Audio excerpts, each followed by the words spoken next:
Jam 2 pagi. Seorang pemuda Indonesia duduk di depan komputer. Bukan di kamar kos. Bukan di kantor ber-AC. Ia berada di sebuah gedung tinggi berpagar besi di Kamboja. Pintu terkunci. Jendela berteralis. Di layar komputernya, ada foto seorang perempuan asing. Tugasnya sederhana, membuat orang itu percaya.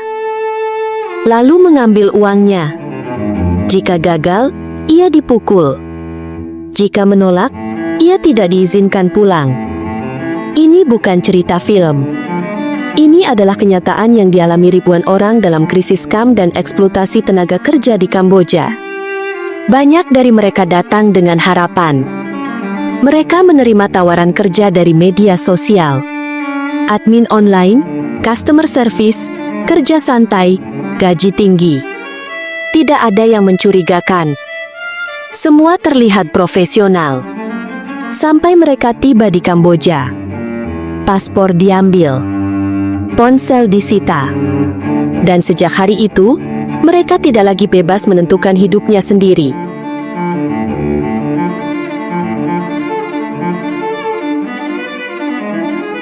Menurut laporan Perserikatan Bangsa-Bangsa dan Organisasi Hak Asasi Manusia Internasional, puluhan ribu orang dari Asia Tenggara dan negara lain telah terjebak dalam jaringan scam online di Kamboja.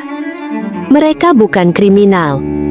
Mereka adalah korban perdagangan manusia dan kerja paksa. Tempat mereka bekerja disebut scam centers. Gedung-gedung besar yang di dalamnya beroperasi industri penipuan online berskala global. Setiap hari, para korban dipaksa menipu orang asing. Menyamar sebagai investor, teman, atau pasangan virtual. Targetnya orang biasa, yang tidak pernah mereka kenal. Jika target mentransfer uang, perusahaan untung. Jika tidak, hukuman datang. Jam kerja bisa mencapai 14-16 jam sehari. Tanpa hari libur. Tanpa hak menolak. Beberapa sumber mencatat adanya kekerasan fisik, ancaman, isolasi, hingga penyiksaan terhadap mereka yang dianggap tidak produktif. Inilah bentuk perbudakan modern di era digital. Sebagian korban berasal dari Indonesia. Mereka datang karena ingin hidup lebih baik. Sebut saja namanya Ardi. Ardi menerima tawaran kerja sebagai admin online dengan gaji besar. 3 hari setelah tiba, paspornya diambil.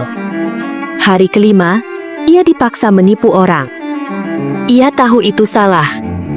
Tapi jika menolak, ia dipukuli. Ardi pernah mencoba kabur. Tapi dia gagal. Dan hukumannya lebih berat. Bagi banyak korban, satu-satunya jalan keluar adalah uang tebusan. Keluarga di rumah harus mengumpulkan jutaan rupiah agar mereka bisa pulang. Yang tidak punya uang, tetap terjebak. Ironisnya, para korban ini sering dicap sebagai penipu. Padahal mereka sendiri adalah orang-orang yang kehilangan kebebasan. Inilah sisi paling kejam dari sistem ini. Korban dipaksa menjadi pelaku. Pemerintah Kamboja mengklaim telah melakukan razia dan penyelamatan. Ribuan orang disebut telah dibebaskan. Namun laporan organisasi HAM internasional menyebut upaya tersebut belum menyentuh akar masalah. Banyak korban tidak mendapatkan perlindungan yang layak. Sementara jaringan utama masih beroperasi. Organisasi Migrasi Internasional, IOM, menjelaskan bahwa masalah ini tumbuh dari kombinasi berbahaya. Kemiskinan, minimnya lapangan kerja, dan rendahnya literasi digital. Orang-orang yang terjebak bukan orang bodoh. Mereka hanya berada di posisi yang rentan. Krisis scam di Kamboja bukan sekadar soal kejahatan online. Ini adalah krisis kemanusiaan lintas negara. Ia menunjukkan bagaimana teknologi bisa disalahgunakan. Bagaimana pekerja migran bisa dieksploitasi. Dan bagaimana sistem global seringkali gagal melindungi mereka yang paling lemah. Setiap kali kita menerima pesan mencurigakan, bisa jadi di balik layar ada seseorang yang sedang dipaksa bekerja di bawah ancaman. Setiap kali kita mendengar kata Penipuan online. Ingatlah bahwa tidak semua pelaku berada di sana secara sukarela. Kisah Kamboja adalah peringatan bahwa tawaran kerja yang terdengar terlalu indah seringkali menyimpan bahaya besar. Bahwa di dunia digital ini, kejahatan tidak selalu terlihat menyeramkan di awal. Dan bahwa perlindungan terhadap pekerja, literasi digital, serta kewaspadaan bersama bukan lagi pilihan, melainkan kebutuhan. Karena di balik layar yang menyala, ada manusia yang kehilangan kebebasannya.